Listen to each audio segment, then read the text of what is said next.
ešte sadnete všetci ku jednému stolu, pokiaľ je vonku zlé počasie.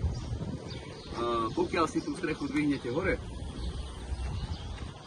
tak samozrejme tu máte hromadu miesta, či už v kuchyni, či už tu pri sedení a tak ďalej.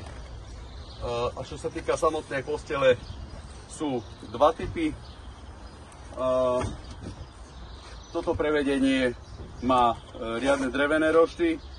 To vyššie prevedenie, o ktorom som hovoril, má systém iných plastových roštov, ktoré sú možno ešte komfortnejšie ako tie drevené rošty. Miesta je tu pre dvoch dospelých, nehovorím, že luxusne, ale úplne bez problémov sa vyspia dvaja dospelí ľudia. Nosnosť to má 175 kg. Vyskúšali sme to s manželkou, takže tento typ vyzerá takto. Je to pohodlné, aj ten madrac je pohodlný. Nie je ani mäkký, ani tvrdý, takže na bežné prespatie úplne stačí.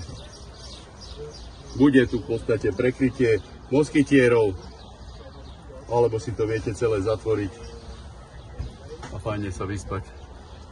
Celé je to zateplené, takže viete to používať aj v chladnejšom počasí.